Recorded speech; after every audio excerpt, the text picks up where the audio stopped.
It's Tuesday, March 23rd, 2021. Coming up on Roland Martin Unfiltered, 2 mass shootings in less than 2 weeks. Gun violence has become a public health issue. We'll talk about with a doctor who heads the National Medical Association's Gun Control Task Force. A new, more contagious and potentially more deadly variant, the coronavirus, is spreading across the United States. Should we be concerned? We'll talk about it with an immunology expert. Also, we'll talk with the head of the Student National Medical Association about their efforts to diversify the medical industry. Evanston, Illinois now becomes the first city to approve reparations for its black residents, and Boston has its first black mayor. Plus, a hilarious look at the battle of the vaccines. And also, Tamika Mallory issues a challenge to anyone saying she took advantage of families. I'll explain that. It is time to bring the funk on Roland Martin Unfiltered. Let's go.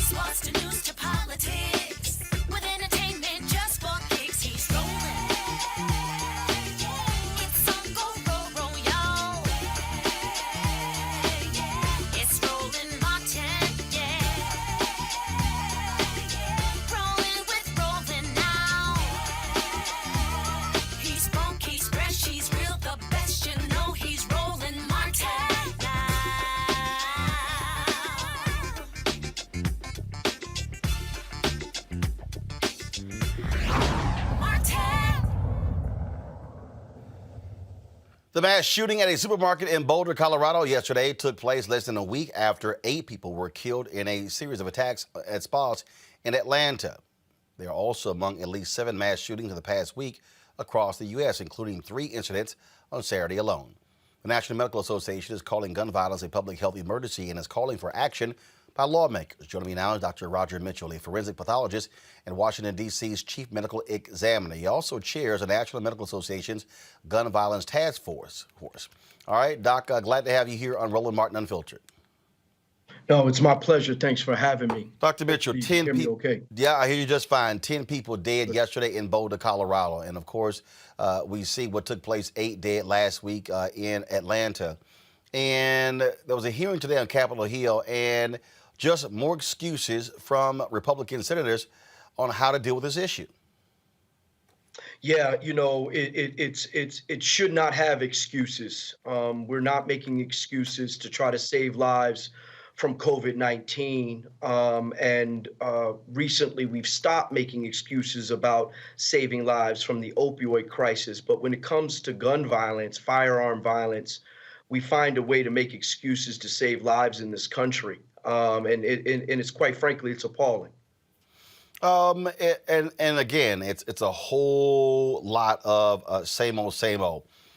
And listening to folks, you just sit here, I heard the back and forth from various different people, and then of course you have the typical thoughts and prayers. This right here is in the moment I'm going to show President Joe Biden speaking, also Senator Cory Booker speaking passionately about this issue. But again, what was problematic is listening to Republicans act as if this is no big deal. Let's just focus on getting the hands out of the criminals. That's the only people that have a problem. This guy in Boulder, Colorado, bought the AR-15 just last week. Yeah, when we're talking about what really needs to happen, we know that 40% of all of our guns in the U.S. are sold by private sellers, and it requires no background check. 30% of illegal guns are connected to gun shows or other legal means of purchase. There's a real need for us to change the narrative surrounding gun control and the gun violence question. The reality of it is that 32,000 firearm-related deaths in the U.S. Annually. And it comes up when these active shooters happen. It comes up when Colorado happens and Atlanta happens. But, just this weekend, we had 20 people shot and 4 people dead in Chicago. 13 people shot and I think 3 people dead in Chicago just on Monday. I mean, we're talking about issue after issue surrounding gun violence, but nobody wants to call it a public health crisis and put the necessary resources and mandates in place. Doc, what do you make when you have people like Senator Tom Cotton of Arkansas say this? There's been extended, systematic attacks on our police and law enforcement professionals for years, calling them racist and bigoted and prejudiced, demanding that they be defunded and replaced with social workers. When you condemn the police, when you make it harder to do their job, you shouldn't be surprised that criminals take advantage of the opportunities that follow, and that crime rises, and that in particular, violent crime rises. Likewise, some on the left like to complain about mass incarceration. Doc, real interesting. A cop was killed yesterday. So this whole idea, that calls for dealing with racism in police departments, that's the blame for this white guy yesterday killing 10 people in Boulder, Colorado. He's conflating the issue. I mean, he's conflating the issue because there's this notion that you have to be anti-police to be pro-life and pro-gun control, and that's not true. I mean, we know we know that the issue that happened in Boulder, Colorado, has nothing, absolutely nothing to do with the institutional and structural racism that is felt by our community that calls for us to call for better policing in our community. We need better policing in our community, and we need proper gun control measures to stop the active shooter or to bring the active shooter in a place where we can control their access to guns. It's a both and construct. Here's the sheer arrogance of another Republican, Senator Ted Cruz of Texas. And every time there's a shooting, we play this ridiculous theater where this committee gets together and proposes a bunch of laws that would do nothing to stop these murders. Senator from Connecticut just said the folks on the other side of the aisle have no solutions. Well, the senator from Connecticut knows that is false. And he knows that's false because Senator Grassley and I together introduced legislation, Grassley-Cruz, targeted at violent criminals, targeted at felons, targeted at fugitives, targeted at those with serious mental disease, to stop them from getting firearms, to put them in prison when they try to illegally buy guns. What happens in this committee after every mass shooting is Democrats propose taking away guns from law-abiding citizens because that's their political objective. But what they propose, not only does it not reduce crime, it makes it worse. And every time there's a shooting, we play this ridiculous... Okay, Ted, what should we do? What should we do? I laugh every time I hear this notion of we're trying to take away, there's people trying to take away guns. Nobody's talking about anyone trying to take away cars when you need proper licensing to drive a vehicle, when you need to pass tests to drive a vehicle, when you have to have put yourself in position to renew your license. And that those vehicles kill people. And that's the reason why we put those things in place. It's the same thing with seatbelts and helmets. We're not talking about taking away guns. We're talking about creating an environment where the most vulnerable of our population does not have access to guns, and the most vulnerable population are safe from guns. The perpetuation of being tough on crime is just dog whistle for institutional and structural racism. And so, the National Medical Association, we're clear on that we need a COVID-like response to gun violence in this country, with adequate research and adequate resources and adequate programs in education, economics, and housing for communities of color. Yes, the active shooter is much different than the smoldering violence that we see in Black communities. There is no doubt about that. And we know how to treat them both. President Joe Biden also spoke out today. Here's what he had to say. after every mass shooting as Democrats Less than a propose week after the taking away horrific guns murders of from 8 law-abiding people citizens. and the assault on the AAPI community in Georgia. While the flag was still flying half-staff for the tragedy, another American city has been scarred by gun violence and resulting trauma. And the state, that I even hate to say it because we're saying it so often, my heart goes out. Our hearts go out for the survivors, who had to flee for their lives and who hid, terrified, unsure if they would ever see their families again, their friends again. At this moment, a great deal remains unknown, but 3 things are certain. First, 10 lives have been lost and more families have been shattered by gun violence in the state of Colorado. And Jill and I are devastated. And the feeling, I just can't imagine how the families are feeling, the victims whose futures were stolen from them, from their families, from their loved ones. I commend the exceptional bravery of Officer Eric Talley. And I send my deepest condolences to his family, his close family and 7 children. You know, when he pinned on that badge yesterday morning, he didn't know what the day would bring. But when the moment the act came, Officer Tully did not hesitate in his duty, making the ultimate sacrifice in his effort to save lives. That's a definition of an American hero.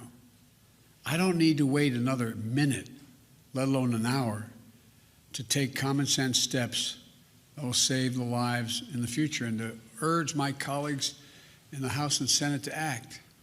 We can ban assault weapons and high-capacity magazines in this country once again. We can close the loopholes in our background check system, including the Charleston loophole.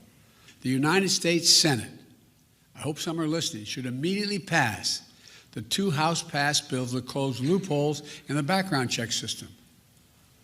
These are bills that Don't understand why that's somehow controversial. Yeah, and you know, it's very simple. We know that here in DC, the majority of the guns come from Virginia. And they also come from Florida, and there's some areas that come from Alabama. And we know that they're legally bought and then they're brought into this city. And most of the urban centers, that's how there's gun trafficking into our urban centers that are taking advantage of the gun show loopholes to be able to purchase multiple weapons and then be able to sell them on an underground market.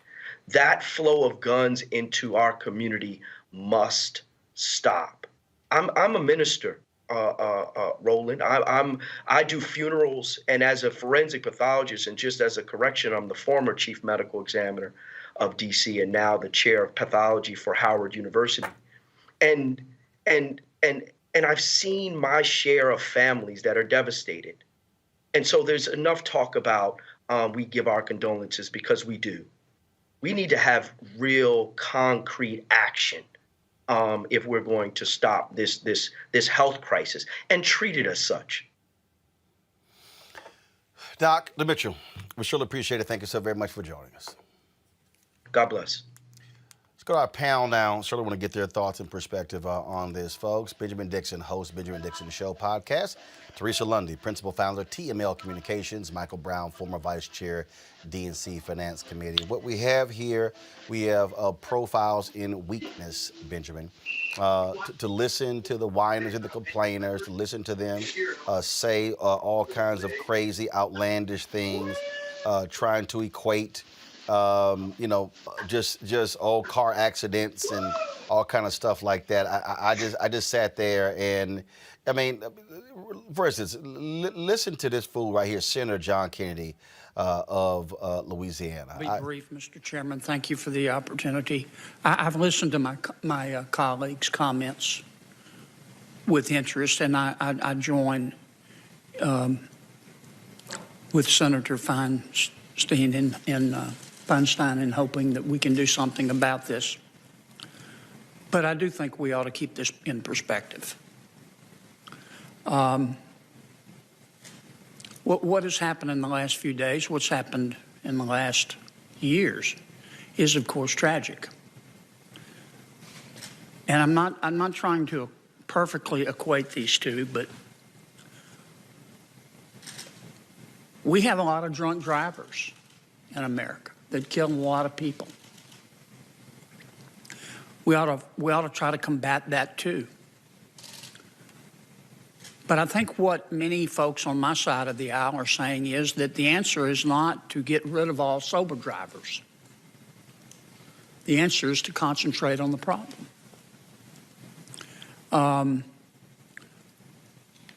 We have had a problem in this world for some time with both domestic and international terrorism. Many terrorists happen to be Muslims. When a Muslim jihadist blows up a school full of school children, we are often told not to condemn all of the actions of those of the Muslim faith because of the actions of a few. And I agree with that.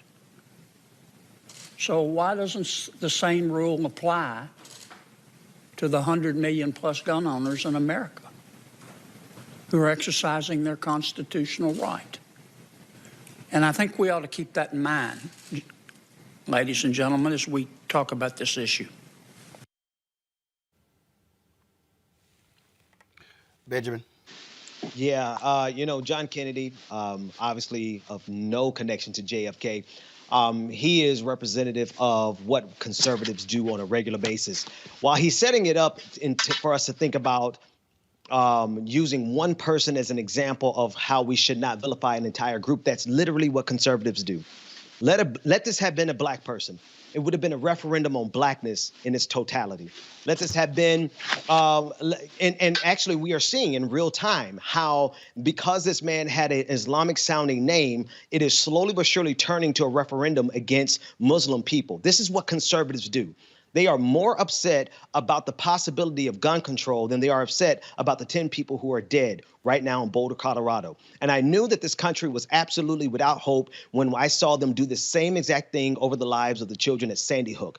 They are more committed to protecting the Second Amendment right, or the right to bear an AR-15, not the Second Amendment.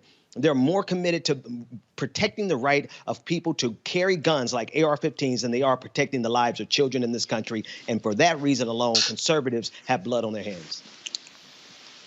Teresa. Unfortunately, this is the continuous conversation that we are still dealing with, finding solutions, but also pinning the problem on exactly what we know what the problem is. It's passing the necessary laws in order to protect people. 2 weeks ago, or a week ago, really, we had the Atlanta shootings of 8 people. The numbers are just going up. This week, it's 10 people. I mean, who's to know what's going on next week, and the next week after that? But ultimately, we do have 2 bills in the House that needs to go to the Senate, and it needs to be passed. If we start to do the legislative process outside of the thoughts and prayers, I think we could probably get past of knowing what the solutions is versus protecting the gun rights. Michael, we lost dozens of kids in Sandy Hook, and they did nothing. To me, this is where, if you're Democrats, you use your power. You break the filibuster. This is hugely popular. This is not like 51-49 in terms of gun control in this country. It is a very large majority of American people who say sensible gun control makes sense. But Republicans are held, frankly, they're being squeezed by their balls by the NRA. And that's what you're dealing with here. Absolutely. I mean, the whole question about problem and solutions, we've had, numerous conversations about this every time there's a mass shooting. Yeah, there are these side issues relative to what the ethnicity of the shooter was, what the targets were, what the motives were, all important. But they're the same conversations. There's really nothing different. And nothing is going to change until what you just used this word, filibuster. And I think that unless you're, I think the filibuster should be broken for, frankly, three very important matters that help move this country in the right direction. Clearly, gun reform. Not taking anyone's Second Amendment rights away. That's another red herring that they use to scare people away. That is not the case. I have not heard one single Democrat, I don't care how far left, talk about abolishing the Second Amendment. Never heard it. No one's ever said that. Second, obviously, you know me, Roland, I'm a DC resident. I think DC should be a state. I think the filibuster should be broken for that, as well as voting rights, a federal uniform voting rights bill.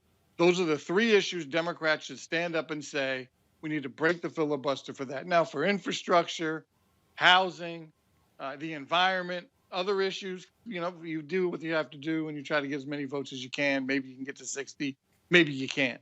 But on those three core issues, guns, DC statehood, and voting rights, should be the filibuster should be broken for those things. Because until that, Republicans can clearly fight each of those issues, not because it's right or wrong, but just for political reasons. They don't want what they would think, two additional Democratic senators in the chamber. They don't want to piss the NRA off, and then they get primaried. And voting rights, they clearly want to suppress as many votes as possible. So, Roland, we got a lot of work to do, and you're right. It's going to take a lot of courage from Leader Schumer, and we'll see what happens. Well, we certainly will see what happens, but it's just so sad that when we look at what is happening in this country and how political leaders do not have the guts to do what's right, and it is so horrible. All right, folks, on to our next story. The B.1.1.7 coronavirus variant first spotted in the UK is spreading across the United States. It's not only more easily transmitted, but it also appears to be more deadly. Like, really? Is that what we're dealing with now? This is a significant story here when we talk about how COVID is changing. And we had specialists last year, Teresa, who told us point blank this was going to happen, how it was going to mutate, how it was going to change, and how we have to be ahead of the game. Thankfully, we've got a president with some common sense in the White House. But again, we better understand that our practices must continue. We must continue to wash hands, wear masks, take all the precautions, and stop listening to these fools out here who say masks don't matter. Yeah, you're absolutely right. Look, we are going into spring break, and as we saw what happened in Florida, the spring breakers are out. The curfew was extended, and people are just going mayhem. They're not using their protective PPE. They're not wearing their masks. They're not, essentially, I was told hand sanitizers weren't even refillable down at some of the restaurants. And people are just acting like they are getting back to normal. And just to be honest, some of them that aren't even in the vaccination stage. So it's essentially, we are continuously the process of spreading not only the current COVID-19 virus, but potentially another virus that is unknown.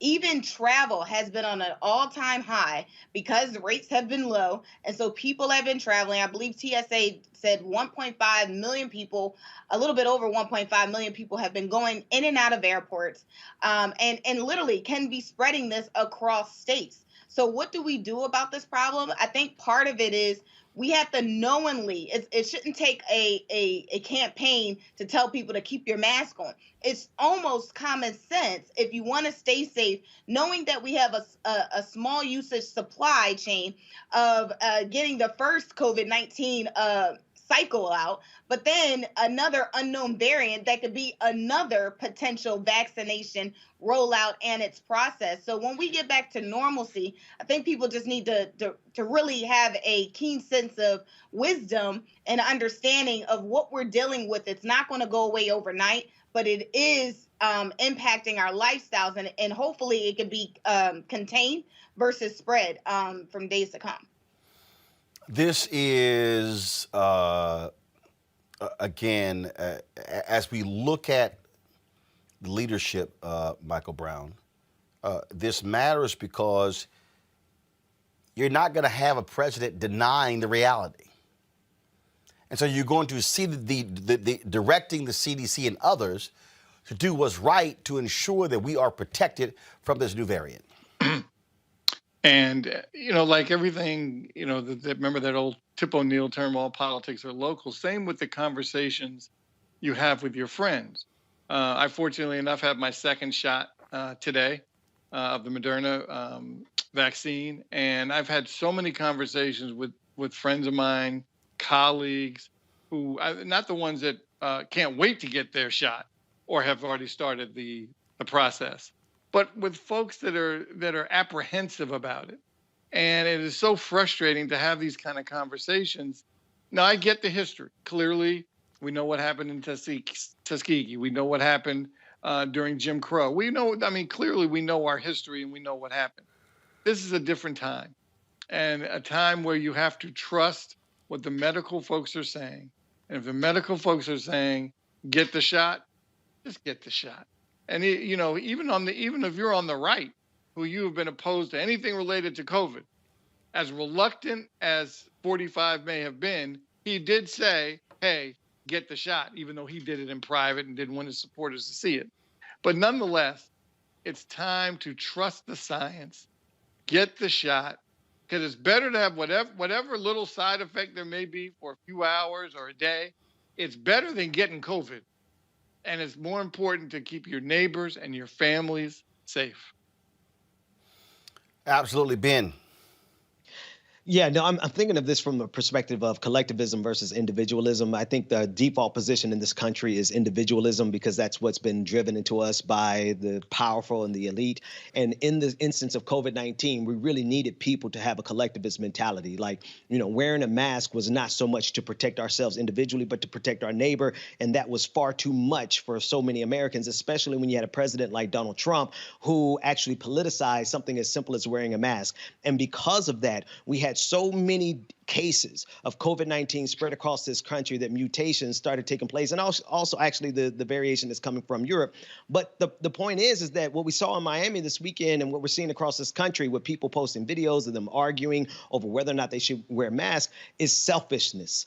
And the only way we're going to get out of this pandemic, no matter how many vaccines we come up with, we can't stay in front of American selfishness. And so the American people need to understand whether or not there's a political campaign to ensure or to encourage us to do something on behalf of someone else. We need to do something on behalf of someone else and wear our mask, get this vaccine, and if we can, still stay at home and shelter in place as much as we possibly can so that we collectively can get out of this before I turn 50, Roland.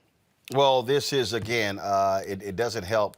Again, when you have these crazy folk out here who don't want to take the vaccine, who don't want to wear a mask, who don't want to wash, and they operate by this whole notion of Donald Trump. Oh, it's just going to go away. It's going to go away. In a moment, we're going to talk to Dr. Donald L. Sindor, Associate Professor of Microbiology and Immunology at Meharry Medical College, about this variant. What does it actually mean? And what should we be looking out for? Is Doc there? I am here, sir. How are you? Doing great. Doctor, explain this variant for our audience so we understand exactly what's going on here. So you've got a number of variants. Okay, so the three main variants that are circulating in the population in the United States now that have people concerned is something called the B117 UK variant that started out in the United Kingdom. We have about 6,390 cases in 50 states. Then there's the South African variant, referred to as the B1351 variant. We have 194 cases in 27 states. And finally, we have the P1 or the Brazil variant with cases in 18 states, about 54 cases. So you can see the greatest concern for us right now is the B117 variant. And with this variant, you're talking about a virus that can double every 10 days. And so the greatest concern for us is, in comparison, the B117 variant, first identified in the UK, is considered about 50% more transmissible, meaning that it can be transmitted from one person to the other more readily than the original wild type COVID-19 virus. And so what we are happy about is that it seems neither the new variants of concern that they think might escape the effectiveness of the current vaccines should not be a problem. However, those people that are being treated with monoclonal antibodies, they may have slightly less effective response to these variants. And so these variants can be basically dealt with by wearing a mask every day. That's one thing. A mask will protect you against all forms of the virus. It also protects you against the flu virus as well. And so think about this. A mask and being vaccinated are the ways that you protect yourself from these variants. However, if you're fully vaccinated with either the Johnson & Johnson, the Moderna, or the Pfizer vaccine, they have a level of protection that you can feel comfortable with against these variants. But again, you have to be vaccinated. And when we say that, we really mean be fully vaccinated. Now, I should say that the Johnson & Johnson vaccine is a one-dose vaccine. So one and you're done. But the Johnson & Johnson its efficacy is 81% versus Moderna 92 and Pfizer 94, correct? And explain what that even means. So what that means is that if they look at those individuals that got the vaccine versus those that didn't, what they saw is 94% of those individuals that got the vaccine did not have any kind of symptoms associated with the vaccine. Okay, so the idea is that they are protected. So think about 94% as a percent of protection. So in terms of 100 people getting infected, 6 of them will have disease that can be problematic. And of those 6 that have disease, this will be mild disease. This will not take you to the hospital, certainly wouldn't put you on the ventilator, certainly wouldn't put you in the morgue. So what you have to think about these 3 vaccines is this. All 3 of them are 100% when it comes to severe COVID-19 disease and keeping you out of the hospital. People simply will not have a choice of which vaccine they will get. You have to get the one that you're eligible for, that's available to you. Because with those percentages, think about this. The common flu vaccine of last year is about 46%. So you can see that 70-some% with some of these vaccines, or 94, 95, is much higher than the flu vaccine. But I'm saying, again, that these 3 vaccines that are currently approved for emergency use authorization by the FDA will protect you from severe disease and making you and you being hospitalized. And so that's the kind of vaccines that you want, and that's going to be useful. All of them are useful in that regard. All right, Dr. Alcindor, we certainly appreciate it, man. Thank you so very much. Thank you. All right. Folks, we come back. Tamika Mallory says to all of her critics, y'all want to sit here and question me? You want to challenge me when it comes to supporting families? Come on, let's go. I will explain next on Roland Martin Unfiltered.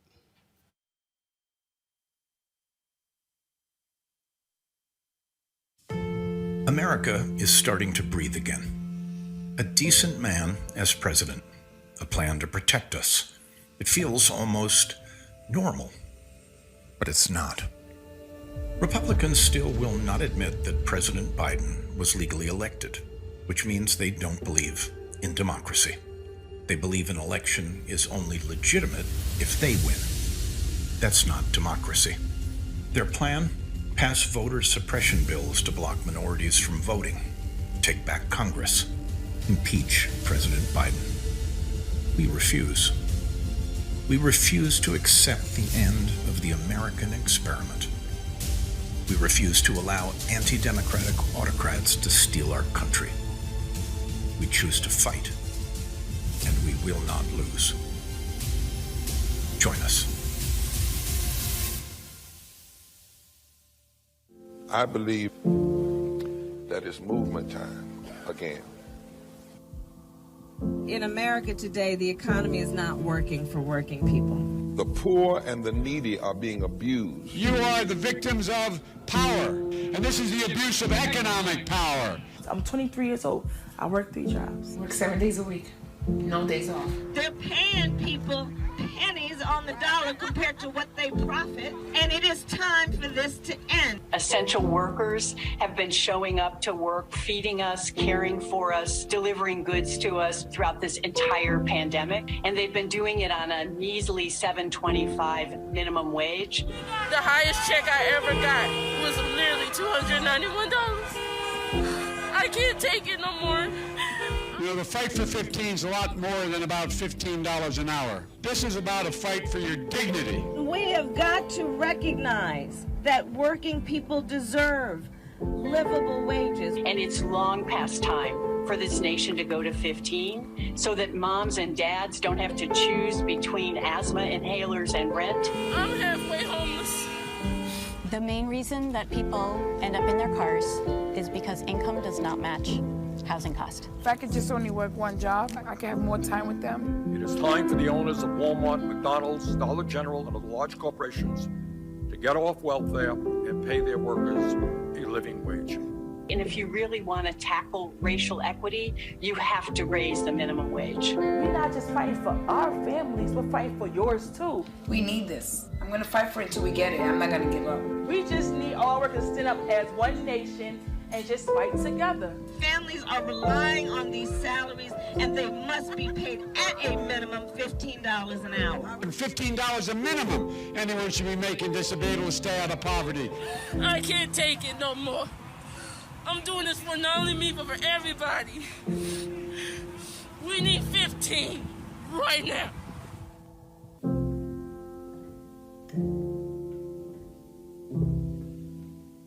Hi, everybody. This is Jonathan Nelson. Hi, this is Cheryl Lee Ralph, and you are watching Roland Martin, Unfiltered.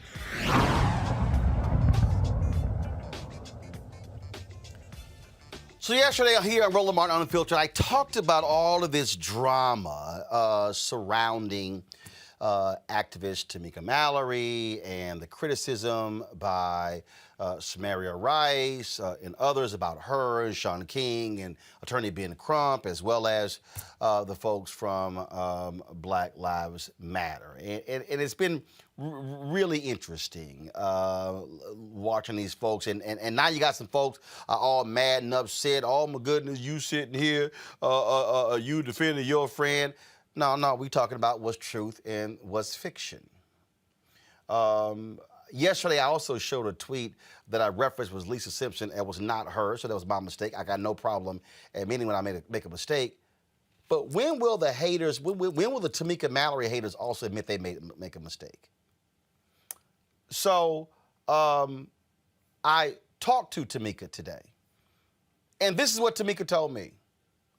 Anybody calling her a shyster, anybody saying that she has taken advantage of families, that she has raised money for folks and kept the money, she says she will debate any of y'all on any public platform at any time. She said point blank, she will not have the conversation in private. So to the Wilcox woman out there, to all y'all running y'all mouths, calling her a celebrity activist, she kept it simple. She said, come on. She said she'll come on Roland Martin Unfiltered and debate any of these people or any other public platform. Now the ball's in your court. In fact, she was out of the country. She flew back. And this is what she tweeted, because some fool was sitting here trying to talk some trash, and this is what, and she was responding to go to my computer, please, because this is what I tweeted. I just told you. I just talked to Tamika, and then this fool says SMH. She hasn't responded all of this time on any public platform, and now all of a sudden you talk to her and she's ready. How much did you offer Roland SMH?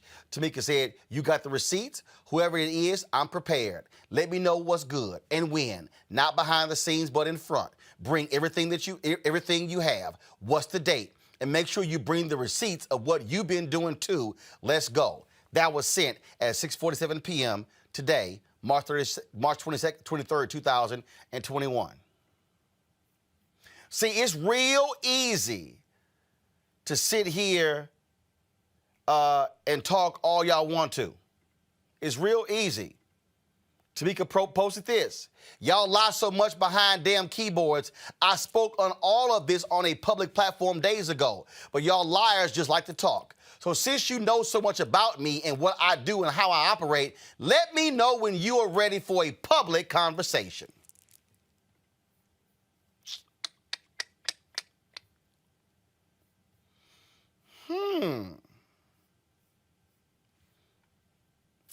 Matter of fact, one of the people who was sitting here, again, she was the one who was sitting out here posting demands and stuff like that. And I actually sent her a tweet. And I said, let me pull it up. I said, because Tamika says she'll talk to any of y'all. But I noticed that homegirl has been real quiet. See, it's real easy to sit here and talk a whole lot of trash. It's real easy to try to sully someone's name and reputation. But when they stand up, when they are ready to challenge you, ooh, folk get quiet.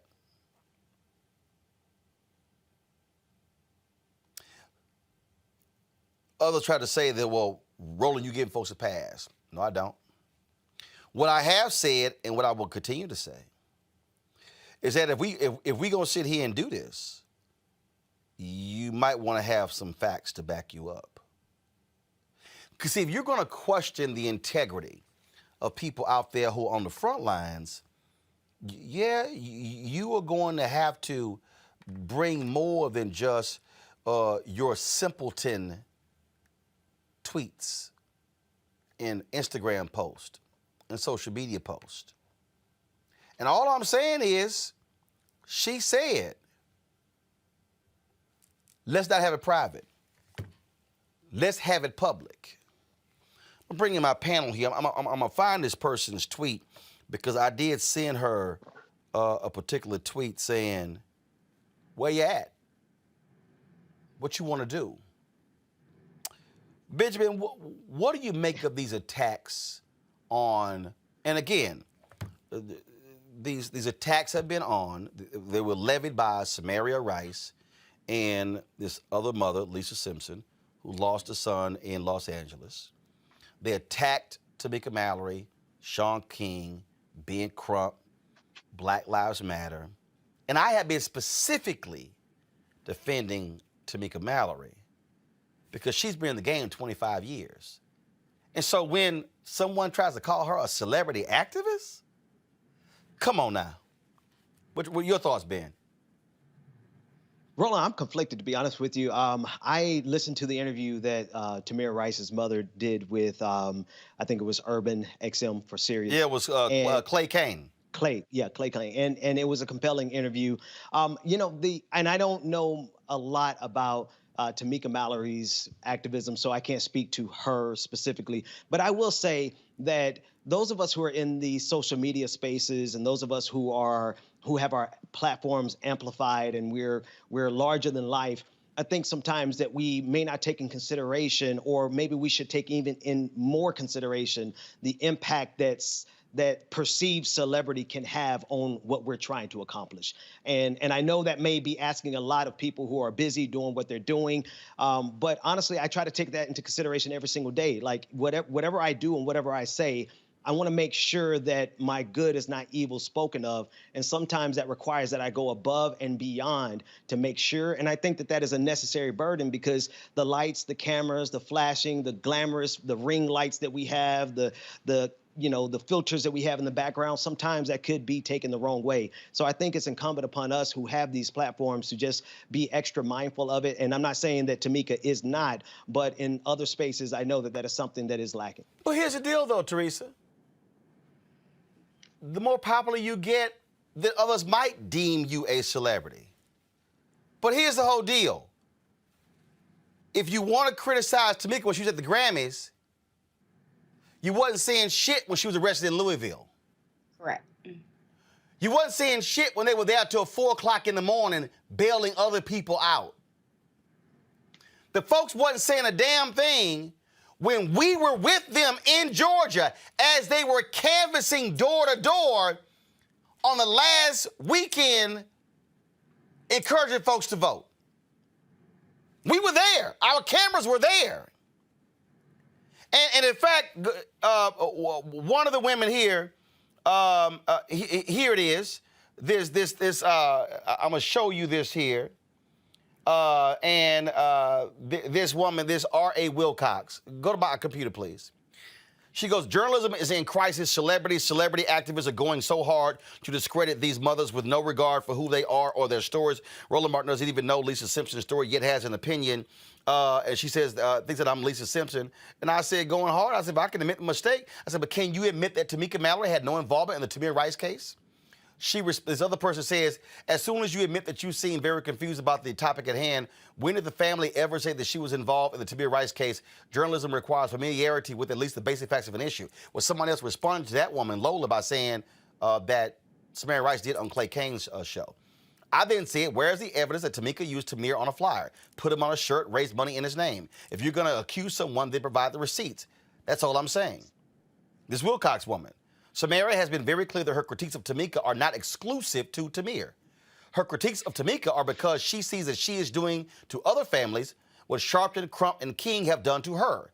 Tamika has done everything you just named to other families. Tamika responds, I'm now asking you to prove it publicly in my face. This ain't hard. Just prove where I did any of this. My issue is with you since you seem to be the one pushing the lies. The families I work with have asked me to go harder and do more. Every single one of them. See, this is what this was my whole point yesterday, Teresa. If you're going to call somebody's name, back it up. If you're going to call somebody out, bring the receipts. But if you ain't got receipts, you deserve to be called out. One lie of speculation goes into another point of non-justification of the facts. So it's essential that we understand what Tamika's purpose is. She is the millennial voice that has been an advocate in the struggle, started a nonprofit organization that helps people for free, and also was raising money, I believe even on a Cash App, to try to bring some funding in, not even going to grant and other foundations in order to get that support that other nonprofit organizations does. She is a relevant voice in the movement. She is the reason why families are out here on the front lines getting the acknowledgement that is necessary. They called Tamika because Tamika gets results. They called Ben Crump because Ben Crump gets results. They called Al Sharpton because he gets results. No one's calling those other names that are on Twitter accounts bashing people who get results. It's very unfortunate that you start to see our people do this to each other because in a certain manner, it's like you can only be at a certain pinnacle when it comes to getting relief. We've been fighting for the same struggle. Honestly, there shouldn't be a celebrity advocate in criminal justice reform. We should just be getting the reform. But since we've been fighting for the same rights, for the same civil liberties, for the same gun violence, for the same privileges that every white, black, and Asian American in this United States should have, then yes, we are going to get scrutiny. We are going to get persecuted. But again, there should not be any celebrity advocates in the first place if we all had equal rights. It's very unfortunate that, our sister in the struggle, who is fearless, who literally could have picked any job, probably could have been CEO of another company, decided that this, and again, I'm somebody who is not on the level of Tamika by any means, but I am an admirer of her work and many other women who are celebrities who she has pulled in under her ranks and said, listen, fight with me, stand with me. This is the reason why. And she's very articulate in her process. So when we tear each other down and when we can't provide facts, we also perpetuate this false notion that, again, Black people don't stick together, we're crabs in a barrel, and that we never get things done and division always wins. So why won't we try something different and maybe we can get out the struggle? This is what I found to be real interesting. And matter of fact, somebody just posted this, and I'm gonna pull it up because all these folk were attacking. All these folk were attacking Tamika and Until Freedom, Michael, for a series of events that took place in Louisville for Breonna Taylor. People did not like the name Breonna Khan. What? Y'all doing this big old barbecue. What's going on? It took place on August 23rd. I had one person, you know what? Let me just go ahead and make him real famous. You could take it down. I had one guy on Twitter, Michael, who was angry and upset. He called the barbecue tacky.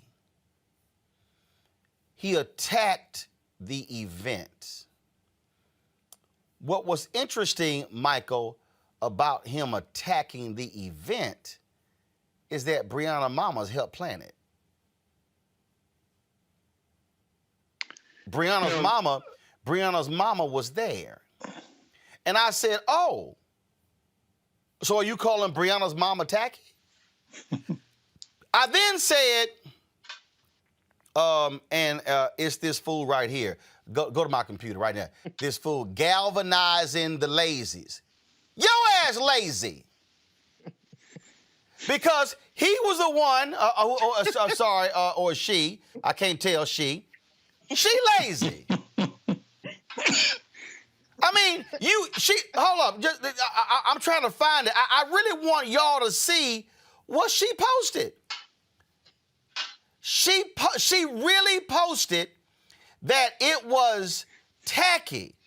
And I said, you are talking about an event her mama was involved with. And I said, so here it is. It was exploitive and disingenuous, not to mention very tacky and telling. Mama could have been there all through and through. She was grieving, but these folks that came up with the barbecue were calculating in their goal, which was not to bring justice, but to commercialize real trauma. They were giving away food to the community. They were rallying the community. They were giving away food for free to the community. They had panel discussions around it. The whole point was to keep the pressure on the city of Louisville to fire the cops, to have the charges, and to impact the settlement, which they did. So I'm trying to understand, Michael. Samaria Rice and Lisa Simpson, they get to tell some other mama what they can do? Does Samaria Rice, and I'm not attacking them, I'm asking a basic question. Does Samaria Rice and Lisa Simpson get to tell some other mother and father how they should interact with activists to get justice for their children? If Samaria Rice and Lisa Simpson want to speak on behalf of their cases and their children, that's perfectly fine with me. They don't get to tell Breonna Taylor's mama how she should engage and who she should engage with. That, to me, is the problem here, Michael. That you are saying, oh, you've done this with other families. Have you talked to them? Have you reached out to them? I was on Tamika's page where numerous mothers and fathers were like, thank you for calling me. My child was killed 8 years ago and you're still staying in touch. Come on, man. I'm not going to sit here and be silent as I watch individuals like Tamika put it on the line, stand with families, and folks tear them down and can't bring no receipts? I think the other problem, Roland, is the problem with this pandemic is people just are sitting around on their computers all day long trying to figure out what to do and say after their Zoom call at work that lasts a few minutes. And obviously jealousy plays a role, as I co-signed with what my co-panelists have just said. What is interesting to me, who created this sorry-ass title of celebrity activist? It's stupid, because so what if somebody's been toiling in the weeds all day long and get invited to an award show? What, they shouldn't be able to go? If you have the ability, was King a celebrity activist? Was Malcolm X? Was Harriet Tubman? I mean, it's so stupid, because just because we have to distinguish someone, an activist who's toiling in the fields, gets press coverage. To you, that means celebrity. To other people, that means I'm just toiling and the press is coming and asking me questions. And for people to conflate them, and then you have the haters, of course, as you've mentioned, and jealousy. It's unfortunate when people are, people grieve the way they want to grieve, and you can't tell them what's right and wrong when you're sitting up on your couch with your computer in your hand. So I think more support would be better rather than knocking people down. Here's the thing for me, Benjamin. I'm sitting here on Tamika's Instagram page. This is what I see right here. Sabrina Fulton. Tamika Mallory, I'm still with you because you are still with me. So does that mama count? A person over here, Trakesia Clemens. Since day one of my assault, she has been by my side. So does her voice matter as well? I can go down here and there's some other mothers and fathers who were on the page talking about how they've stood with them, how Until Freedom has been with them. I can go down here. See, that is the problem I have here, Benjamin. That when you have this person, this Wilcox, who's on posting stuff, and the demands are they must step down. They must hold no news conferences, make any public statements. They must do nothing, as if you got the right to tell somebody else how to use the First Amendment. Yeah, I think we have a lot of things that are being like slammed into one here, and I think, again, I can't speak to Tamika Mallory's work because I don't know enough about her individual work outside of what I see on social media. But I do know that there is a justice industrial complex where people capitalize and monetize on the deaths, whether they want to or not, whether they think they're doing it or not. They literally are able to make entire careers off the blood of people's children. And of course, in that category of people who have lost their children, the most grievous of categories that we all hope no one else could ever be in, they're going to have difference of opinions. And some are going to stand with Tamika Mallory. And again, I don't know enough about her work, so I wouldn't dare put my word against her. But in this space, there are people who take advantage of these situations. Right. Both for building their platforms, both for their voices to be amplified, and both for opportunities to make some money. And all I'm saying is, if you're going to make that allegation, back it up. Yeah. But don't make the allegation and you can't back it up. I think some people could, maybe not with Tamika, but I think in some cases it could be made. But I would say. But here's the deal, though. I ain't talking about somebody else. See, I'm real clear who I'm talking about. Mm-hmm. See, what I'm arguing here, if you gonna lump Tamika in with Black Lives Matter, in with Shaun King, in with Big Crump, and attack all these people, you better have the receipts for all of them. Look, Ashley Yates, who's an activist, Ashley put out a tweet, and I responded to her. And I'll pull it up. And look, I've had Ashley on before. We've communicated. We've talked. I ain't got no problem with her. I've seen her critiques before. And so I ain't got no problem with it. And so I had posted my tweet about going hard, nope, demanding truth and not opinion. Go to my computer. Too many people on social media are responding to non-facts. Go to my computer. Come on. If I made a mistake, I can admit that. Ashley says, Roland, don't do this because you know that's not true. You've given these shysters a pass for years, refusing to ask the hard questions or present the hard evidence while still inviting them on your show to further their lies and propaganda. Maintaining access is costly. I responded, are you saying Tamika is a shyster? Why? Spell it out. Who else? Name names. Don't hide behind shysters. Be specific if you got a gripe. Bring receipts. I've asked more hard questions than anyone else. I don't need to maintain access. I said, hell, I've had you on too. See, that's all I'm saying. Don't throw it out. You can't back it up. Don't group everybody. If you can't back it up, your critique of everybody. That's all I'm sitting here saying.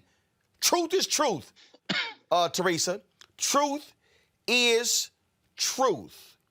And either we gonna have a truthful conversation or we gonna have an emotional, fictional conversation. But the danger in attacking people with lies that you can't prove is you are impugning their integrity.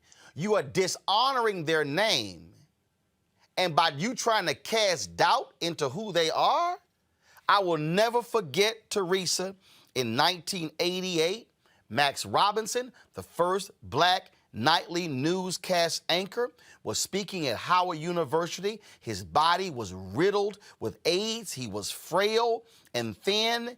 And he said at Howard University, never, ever lose your integrity or your credibility, because in the end, that's all you've got.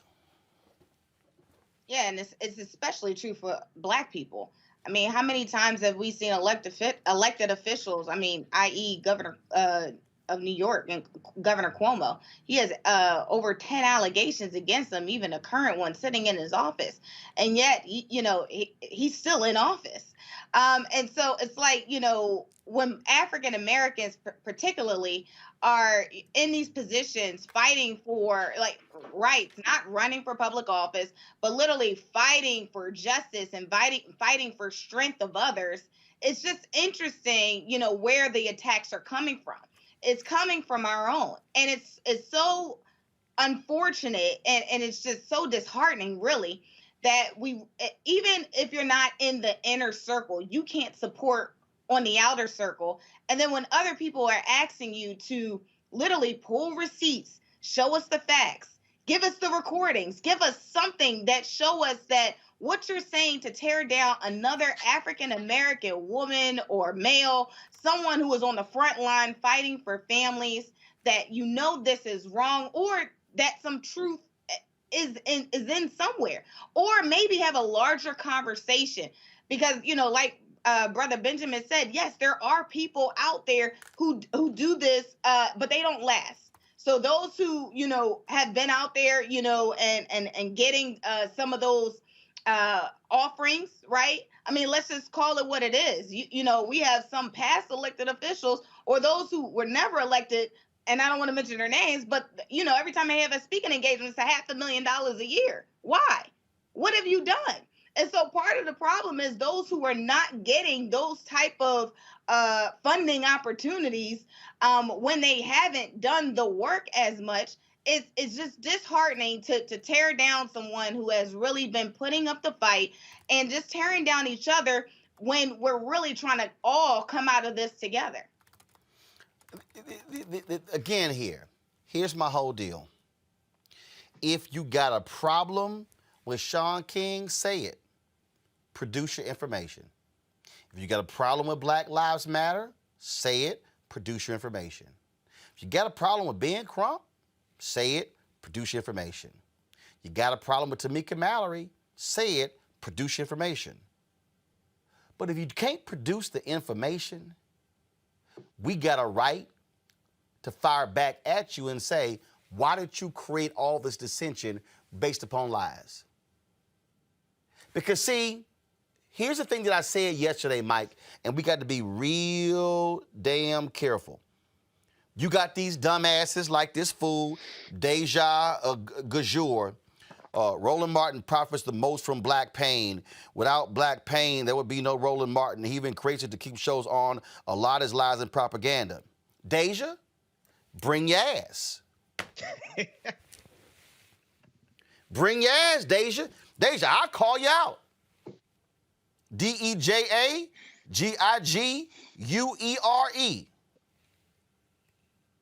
Bring your ass.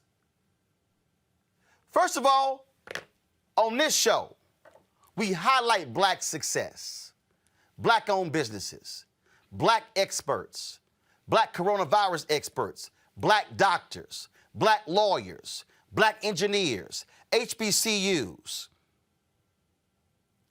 We talk about black advancement, black economic advancement. But see, silly-ass folks like you, Deja, hop your little lying ass on YouTube and smack your damn gums, and you ain't done a damn thing. See, all y'all folk who want to say, well, Tamika ain't done this, ain't done that, what have you done? What have you done? In fact, I had some fool while we were sitting here.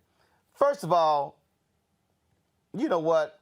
All right, let me just go ahead and go to my computer. See, since folk want to be famous today, see, since you want to run your damn mouths, since you want to be Twitter famous, this fool right here, T. Lars Supreme, yeah, professional troll. That's exactly what you are.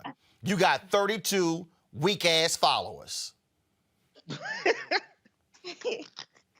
First, he tried to criticize me having ascots. Then I told the fool I had my own line of ascots, which means I own my company. Oh, well, then his attitude changed. I love this here. I hope instead of having, let me just show y'all. Let me show y'all what happens when you embarrass trolls who have 32 followers, T. Lars Supreme, and then they want to get super black conscious when you embarrass they punk asses. Right here. He's just mad you asked him to do his job instead of ascot shopping. I've got my own line. No need to shop. Next. LOL, proud of having a line of ascots. The comedy writes itself. Not idiot. I own my own company. Oh, I hope instead of having petty, insecure Twitter squabbles because hit dogs will holler, you take some of those profits from your own company to actually support on the ground organizers working on protecting black lives from police violence. See, that's what happens when you get embarrassed and now you want to get conscious. T. Lars Supreme, holler at me when you get to 35 followers. Mike, go ahead. I really don't know what to add to that, Roland. I mean, you've laid it out. You give people an opportunity to come back, and then when you hit them back harder with facts, they crumble like any troll, like any schoolyard bully. It's the same process with anybody. You stand up to them, and then they quiver. And we'll see what kind of tweets you get later today or tonight or tomorrow about this conversation, but you laid it all out. I really have not much to add. You put it where it needed to be put. Before I go to my next topic, I do also want to address this because, see, I get a kick out of people who love to present a different picture, and frankly, they lie. Check this out. Remember the dude we had on the show who was booked to talk about voter suppression? This guy, a new emerging king, the dude from Albany.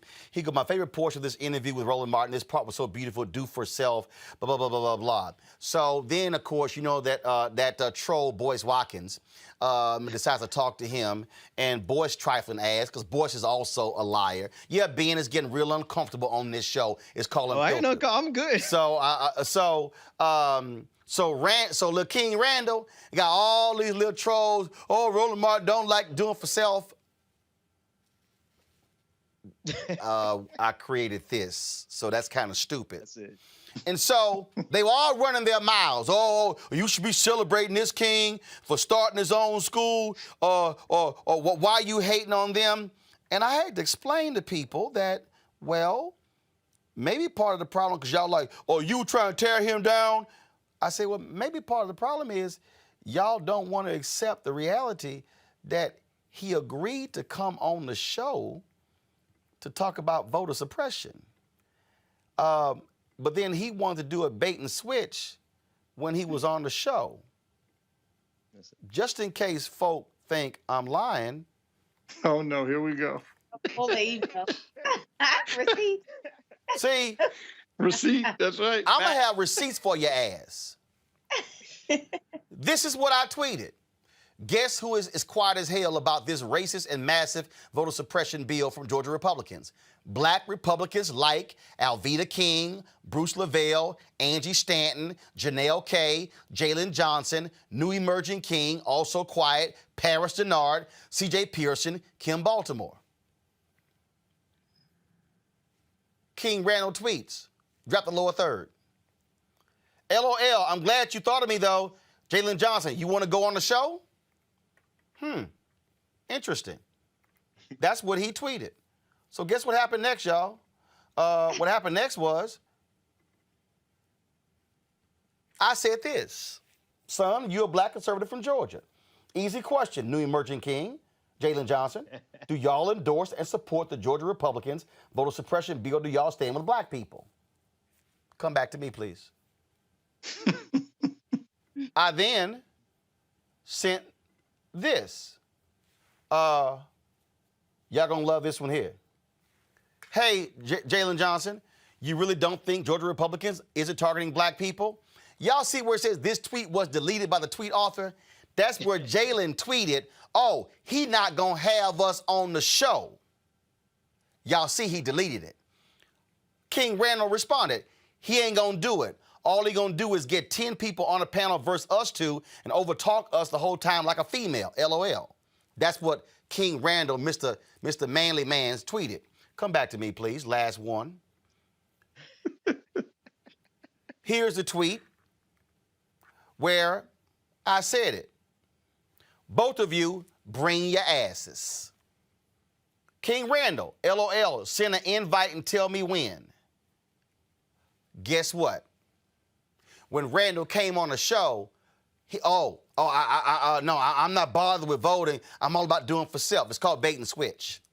Yeah. See, so if y'all want to sit out here and say, man, why are you condemning this young brother, who bought his own school and bought his own bus? The topic was never his school. The topic was never the bus. I just showed you the receipts on how his ass he was invited to discuss voter suppression, but he did not want to do it. And now you want to post edited clips, on how you schooled me and I was attacking this young brother. And then you got troll-ass Boyce Watkins, who is nothing but a clout click chaser. Because he can't build his own audience. He got to use me to build his audience. A clout click chaser? It's a thing. It's a thing. See, I told y'all I have receipts. So I wasn't condemning the brother, but since he decided to switch the topics by trying to say, I don't really care about voting, I'm about self, when he was invited because he was defending voter suppression on Twitter. And also, that little punk-ass Jalen J. Johnson, the one who really was trying to comment, let me make your ass famous too right now. Because I need to put you up. This little punk, Jalen Johnson, right here from Washington, D.C. Go ahead and show it. Team Byron Downs, opinions here, mine and mine alone. Donald Trump, Rodney Davis, Mark Walker alum, Georgia boy coerced to D.C. This little sorry-ass dude been running, y'all. He was the one who said I would never book him and Lil King Randall. I issued the invite. Go back. Jalen's weak ass won't come on to talk voter suppression of Republicans in Georgia. If you gonna run your mouth on Twitter, bring your ass. Anybody else got anything left to say on this topic? Bring the receipts. You know, I let that be a lesson to all you trolls, because I've been seeing some of the commentary myself. But you better be glad I'm very, very busy to respond.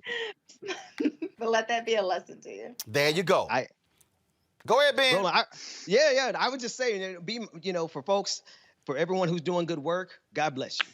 For everyone who doesn't realize that this system will commodify our revolution and sell it right back to us on the Grammy Awards, in Coca-Cola commercials, and still do nothing about justice, just be mindful that that's happening too. And if you're going to sit here and try to tell me that I don't believe in black self-sufficiency, when that's literally what we talk about 5 days a week, no, what you should be saying is why the little 21-year-old boy who y'all praising is making excuses. And he came on the show for one reason, then played bait and switch. But see, I know you had no little following. And you got all the little white conservatives tweeting me, oh, that's right, he should run for president. But guess what, King Randall? Ask them same white conservatives where their asses were when Ahmaud Arbery got shot. That's it. Ask the same ones. Ask the same ones why they quiet about voter suppression in Georgia. Yeah, It's amazing how quiet those trolls get. This is a warning to any of y'all out here. If you come at me, y'all leave Roland alone. Y'all don't mess with this. Yeah, I agree with that. He's a grown-ass man. Don't mess with this man. If you come at me, you better not miss. Especially with the African Ashiki, he ain't playing. Because y'all leave this man alone, please. I'm telling you right now, you come at me and you come at my friends, you better not miss. Because if you lie, I will expose you. My philosophy has been the same my whole career. If you do good, I'll talk about you. If you do bad, I'll talk about you. At the end of the day, I'll talk about you. Keep trying me and see what happens. Hashtag team whip that ass gonna show up every time. I'll be back on Roland Martin Unfiltered in a moment.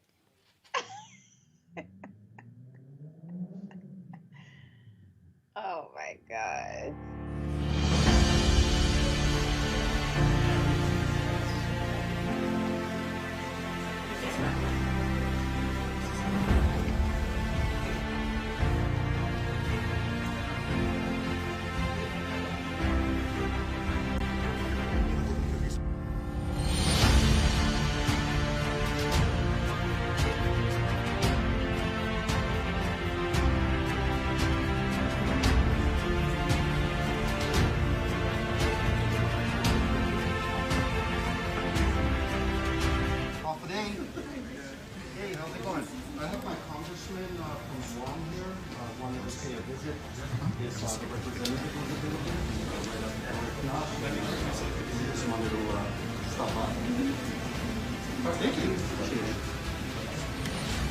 Thank you, sir.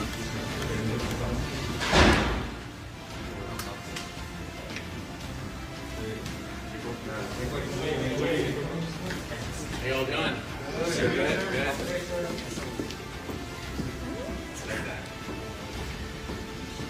Sure, so I would assume she'll be back in about 15-20 minutes. Okay. And if you guys want to circle back. Do you know how long she'll be back here after when she returns? Because we are also making some deliveries to leadership in Capitol. So I can't speak to that. I think we're about to start the new round of votes. I'm Right. not actually we're about to start the new round of votes and stuff. So can we just text your scheduler or email your scheduler? Just You can text me. Can you give me your number? Yeah. I can give you my card or whatever. I also have my Guam guardsmen that are out here on the deployment. They wanted to come over and say hello too. Absolutely. Absolutely. Yeah. I'm sorry that you guys missed her. She's literally in an interview. She's coming back to the Hill. We'd love to allow you guys to see her. Yeah, I think it'll be really great. Absolutely. But thank you so much for coming by. Where is y'all's office? We are actually in the same building, sixth floor. Great. Yeah, Sixth floor. Okay. 1632. Love it, love it. I'm sorry, your name again? I'm Taylor. Taylor, you want to come on and say hi? Sure, yeah, absolutely. So guys, Congresswoman Green will be probably coming back in 20 minutes. We'll probably circle back. This is Taylor, her legislative director. She just wanted to come on and say hi. Hi guys. Hey, thank you guys so much for all that you do. We really appreciate it. Thank you guys for keeping us safe. The Congresswoman should be back hopefully in the next 30 minutes or so, and I know that she would love to meet all of you and say hi and just tell you how much she appreciates the hard work that you guys. Hi, I'm Vivian Green. Hey everybody, this is your man Fred Hammond, and you're watching Roland Martin, my man, Unfiltered. Only 5% of doctors in the United States are black, and the Student National Medical Society is on a mission to change that. The organization supports current and future minority medical students.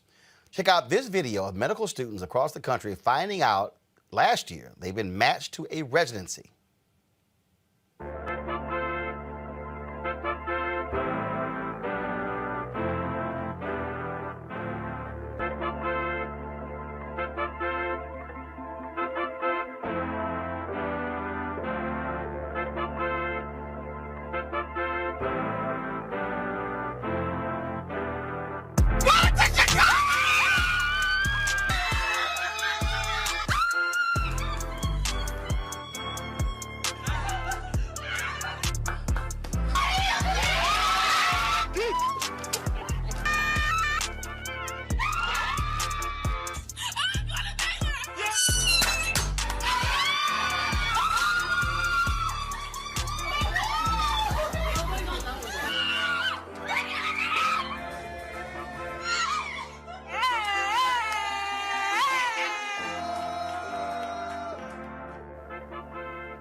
Joining us now is Osase Obo, president of the Student National Medical Society. How you doing?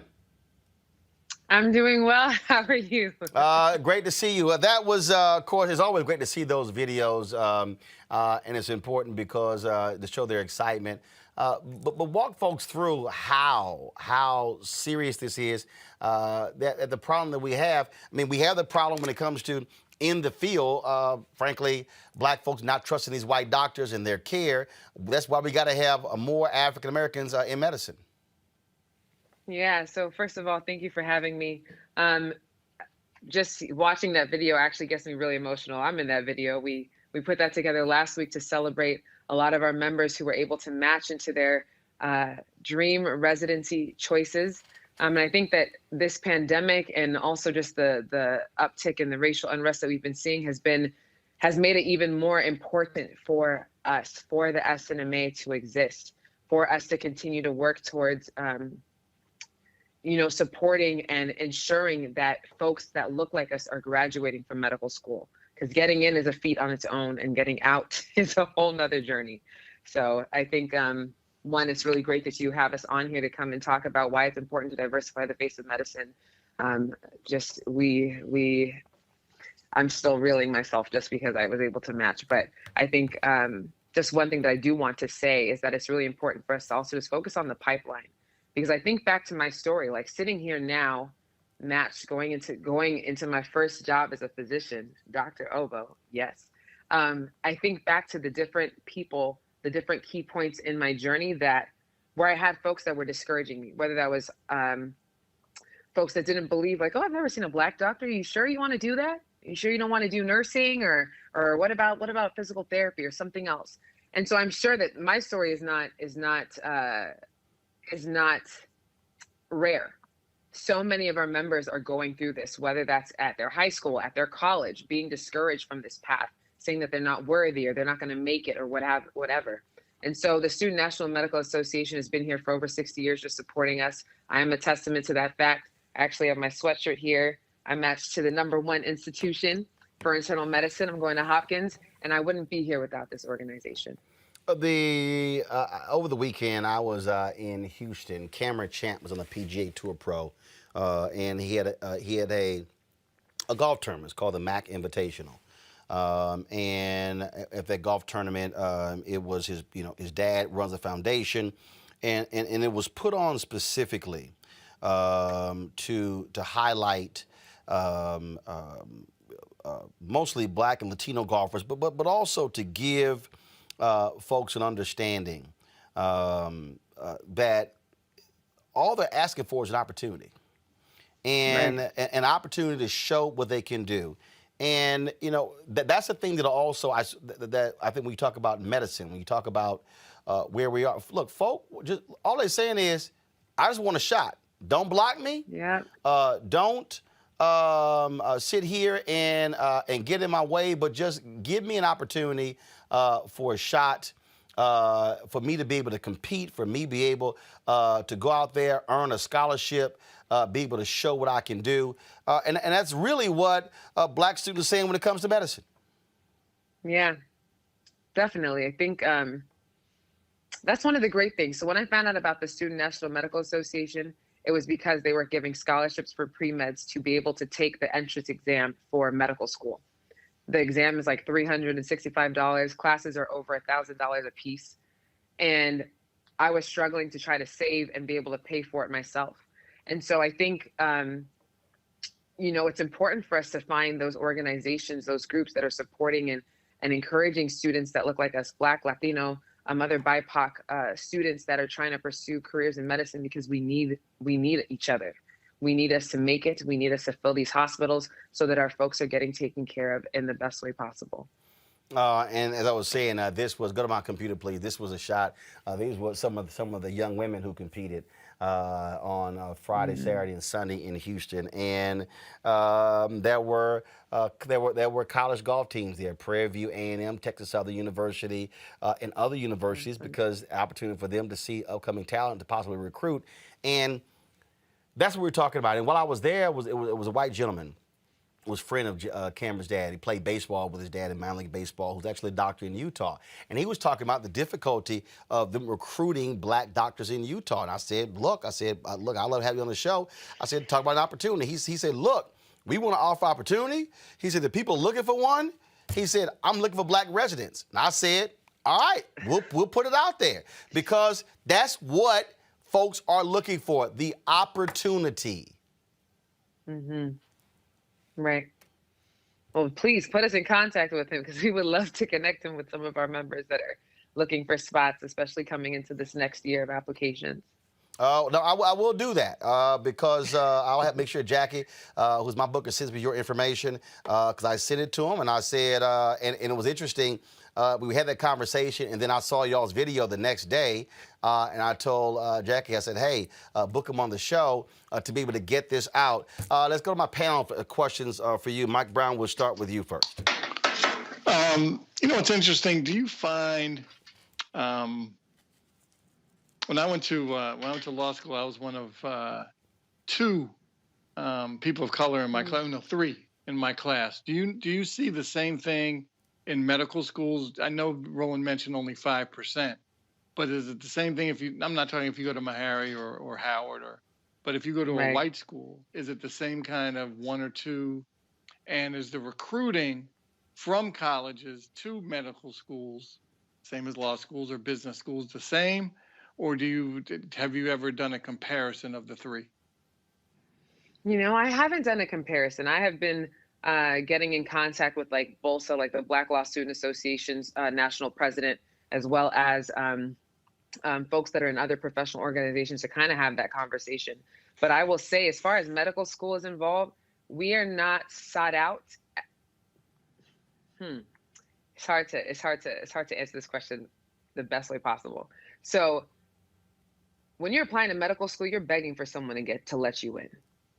It's not even necessarily about your qualifications, sometimes about who you know. So when it comes to students like us, unless our numbers are insanely competitive, there are so many people trying to tell you you're not going to get in, you're not qualified. So I know at my school, at Michigan State University, they made sure to do their job, to go to health fairs or career fairs where folks like us would be, so that they could try to get us and try to retain us and try to get us to apply at least. So my institution has done a good job. And of course, the thing that we don't always talk about is that once like Black students are in, we're holding the door open. So once I got in, I was over here emailing the admissions directors, every person that I felt like I could advocate for to get in. So they were able to get interviews and then able to get acceptances. And that's what students are doing, especially at PWIs across the country, to try to get people in the door. But as far as my membership goes, In a lot of our schools, especially in like the Utahs and places like that, it's one person per class, one person in 4 years. Mm-hmm. So. Mm-hmm. Got it. Well, good luck and keep up the good work. All right, Teresa. Thank you. Yeah, well, congratulations. I'm always interested in probably the long-term strategy and plan to make sure that this is known across the country. So have you guys thought about maybe a virtual conference or, something where you guys are doing continuous engagement, because enrollment does happen year round. So have you guys started thinking about that strategy, and how can others support your efforts? Oh, that is a brilliant question. So every year, Easter weekend, we have our annual medical education conference. I attended it for the first time 4 years ago and was blown away. We are able to get just so many residency programs as well as medical schools to come, bring their admissions folks together, and allow our students to come and meet them. Folks walk away with interviews. They get the chance to have that one-on-one interaction that they wouldn't have had otherwise. So yes, we definitely have a powerhouse of a conference that happens every year at Easter. It's actually next week and virtual. So if you're pre-med and you're watching, or if you're in medical school looking to secure the residency bag, you definitely need to come and be in attendance. So in terms of folks that want to support us, we are definitely right now doing an HBCU initiative to get as many HBCU pre-med sponsored to attend the conference. We realized that we were having a lot of low numbers of those members being able to attend. And so right now it's virtual, so it's super accessible to everyone. We even have pipeline programs for high schoolers right now. So if folks want to support us, you can donate to the organization or support those specific initiatives. Benjamin. You were speaking about, first of all, congratulations. This is fascinating and Thank amazing. You were speaking about the pipeline, and I'm curious, in that pipeline, have you seen any emphasis being placed on the health disparities, particularly as it pertains to Black women? And have you seen any urgency from administration, admissions, or even faculty, the instructors, as it pertains to how we combat in the long run the health disparities that we see for Black women? I will say not specifically. I think talking about it from the SNMA lens, as far as the SNMA is concerned, that's what we're about. So we create that programming where we don't get it in our institutions, right? So whether we're doing webinars about it, whether it's a workshop at our regional conferences, we have 10 regions across the country that meet together during the fall every year to kind of talk about topics such as this. And so I think oftentimes we try to advocate for it in our own institutions, but that's not necessarily something that's being specifically talked about. We might talk about health disparities like hypertension. That's something that we all know it's rampant in Black communities. We're for sure going to talk about that. We're going to talk about sickle cell disease. And we might see a vignette that we have a young Black African-American patient, 18 years old, coming into the hospital with diffuse pain, yada yada yada. They're automatically clued in, like, okay, it's sickle cell disease. It's a Black person, so obviously they're in pain, sickle cell. So they're not there. I think that right now a lot of our students across the country are trying to push to make sure that this is included in our curriculum, because every doctor that is graduating from medical school needs to know how to treat us. So I think that's something that we do internally, but something that we're pushing for externally too. All right, then. Well, look, we certainly appreciate it. Thank you so very much. And I will definitely connect you with the guy in Utah. And so, look, ain't that many Black folks there, but if I'm looking for a residency, damn it, I'm going to go wherever I can go. That's it. All right. Thanks for having me. Where can people get more information about the society? Is there a website? Yes, it's the snma.org. That is how you can find us. You can find us on Instagram at snma_official. Shoot us a DM. We'll be sure to point you in the right direction. Salse Obo, president of the Student National Medical Society. We appreciate it. That's correct pronunciation, right? It's Salse Obo. Salse. See, they ain't had that. Salse. Well, see, I told them. Just think about it like awesome. No, I got it. Salse. Well, that's what I told them. I'm like, y'all, ask how to pronounce it, then I handle it. Okay. I appreciate it. Thanks a lot. No problem. All right, you take care. All right, folks. Evanston, Illinois will officially become the first U.S. city to pay reparations to Black residents. Today, the City Council voted 8-1 to approve the $10 million plan, which will initially hand out incremental payments worth up to $25,000 for housing purposes. Black residents who live in Evanston during a discriminatory redlining area between 1919 and 1969 and their descendants will be the only applicants qualified for the funds. The city is using a 3% tax on legal marijuana sales to finance the reparations. Evanston Mayor Steve Haggerty called the monumental moment an important but a small first step. On a 8-1 vote, the Evanston City Council What the hell?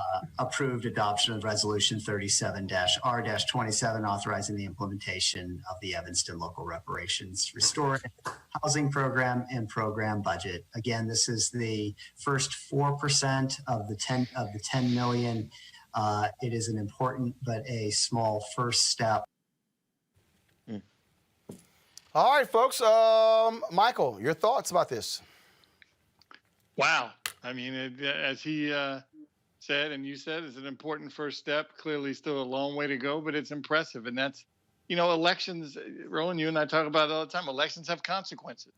And when you get the kind of people into leadership positions that care about our or your issues, you have a chance to get what you want. And this is clearly an example of that. So congratulations to the elected folks in Evanston. Congratulations to the people that will benefit from the program. Just wow, great first step, and let's see how other municipalities step up. Benjamin, we discussed this once before, and I talked about before, and some of the folk out there got real mad when I said one of the ways you start is you target individuals who are still living, and redlining was one of the areas. That is those who were affected by federal public policy. There are those who want to take reparations all the way back to slavery. I said, if you're going to start, this is one area where you start. That's what Evanston is doing. Yeah, no, I think it's a brilliant start because there's a lot more to the oppression that Black people have suffered in this country that is recent. Right. And so the ability to tie it back to not only redlining, but Jim Crow, and then eventually going all the way back to slavery. But every state has culpability in this, too. Now, don't get me wrong. The federal government needs to pay us what they owe us. Right. But every city and every state, every municipality, and it's particularly in the South, but across the country, had some complicity with slavery and with Jim Crow and with redlining. And so they need to pay up. And so this is a great start. But this is just a beginning. Let's spread it across the country. Teresa? Yeah, I live in the city, home of the brotherly love and sisterly affection, home of the Constitution. So listen, I would love to see one of these first actually take precedent here in this city. But it's happening, and I think it needs to start somewhere. So kudos to Illinois for making it happen. All right, folks, let's go to Boston, where Kim Janey became Boston's first female and first person of color to become mayor. She replaces Marty Walsh, who resigned to become President Joe Biden's labor secretary. Janey, the Boston City Council president, stepped into the role of acting mayor and is scheduled to have a ceremonial swearing in tomorrow. Love it. Also today, folks, and there was the Senate confirmed the head of the OMB for the United States. Remember, they blocked Neera Tanden from becoming the head of the Office of Management and Budget because Republicans, oh my God, they were so upset and hurt by her tweets, and so that's what they did. But today they confirmed a new head. The Black Caucus tweeted this out. The Senate voted 63-37 to confirm Shalonda Young as Deputy Director of the OMB. The Black Caucus, now this of course took place, the Black Caucus has come to rely on her keen intellect, knowledge of the federal budget process, CBC Chair Representative Beatty. But the thing is, Michael, there's still some folks who want her to become actually the top spot. They do, and certainly I know the vice president is pushing for her to go into the top spot. Clearly, the Congressional Black Caucus, but also some of the general leadership folks don't understand why this intermediate step is there. She's clearly qualified. Obviously, the president's talked about having a diverse cabinet. He's certainly achieved that. No one can question that, but. I mean, she seems to be the person for the job, so we'll see what happens. It still could happen. We just have to wait and see. Ben. No, I think this is absolutely representative of what can happen, especially in this country when we have leadership that absolutely seeks diversity and actually stands behind their candidates. And while this may have been a disappointment for Neera Tanden, I think this is a magnificent opportunity for Black women and for Black people across the country. So salute. Teresa. Black women are leading this country. They're leading in higher positions, and it is now time to take our place.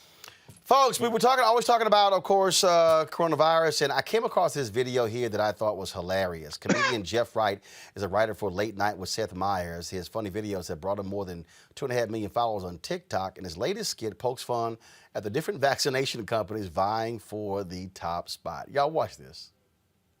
What's up, Moderna? Hey, Pfizer, what are you doing here? I'm here for the vaccine job. Really? Do you even have a vaccine? Of course I do, and it's 92% effective. That's cute. My vaccine is 94% effective, but who's counting? So you're here for the vaccine job, too? Yep. So you might as well get a head start on traffic and go home. Everyone's gonna choose my vaccine. You awfully confident for someone with such a bad name. What are you talking about? Your name literally sounds like murder. Nobody wants your Moderna vaccine. Come on, man. Moderna doesn't sound like murder. I had 3 name meetings and nobody said nothing. Hey, did the job interview start already? Not yet. Who are you guys? See, I told you we weren't gonna be late. I'm Johnson. That's my brother Johnson. We're Johnson & Johnson. Both of your names are Johnson? Yeah. So which Johnson name comes first? Mine does. No, mine does. But I'm older. But I put more money in. Well, it was my idea. No, you said it as a joke, and I said, let's actually do it. Hey, guys, we don't care. Just go by your first names. Johnson? Wait, so your name is Johnson, Johnson, and Johnson, Johnson? Yeah. See, I told you we should have went by the Johnson. No, then we'd be like the Jacksons, and somebody would have to be a Tito. I'm not trying to be a Tito. So you guys have a vaccine, too? Yeah. And it only needs 1 shot. What's your effective rate? 81%. What? What was that? 81%. Did he say ampersand? I think he said Aiden for president. Who's Aiden? Remember Aiden, that dude from my gym class? The one with the eye thing? Oh, yeah, that dude. What was up with his eye? I think it was like dead. When he looked at me, I felt cold. I said 81%. Oh, hell no. But we protect against more than just COVID, and we working on a new way to take the shot. That's what's up, because I'm tired of taking shots in the butt. Whoa, you do know you can inject it in the arm, right? What? I knew that. I gotta make a quick phone call. I'll be back. Hey, is this where the interview is happening? I have a vaccine, too. Wait, who are you? AstraZeneca. That's a cool name. I would kill for that name. I bet you would. Shut up. Why are you so late? I was working in Europe and I just got in. So you just got off an international flight and then quarantine? Yeah, but that's because trying to give me the virus. But he kept asking me to pull my pants down. You Johnsons can leave too. I already got pre-orders from every country. I guess everyone wants my vaccine. Nobody wants your vaccine. You probably put the chip in people. That was one time, and it was a chocolate chip. I was trying to end hunger. Next, Mr. Moderna? It's Moderna.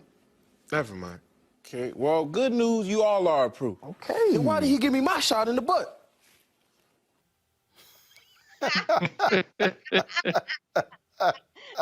Good.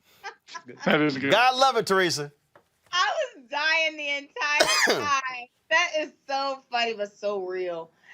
When you start looking at the percentages, that's great. I got to retweet that. Great. Yeah, that was a good one, Ben. Absolutely, I love it, and I think it really is going to go a long way for helping people actually get comfortable with the idea that we need to take these vaccines. Take whichever one is at your disposal, whichever one is available to you. Go and get the vaccine.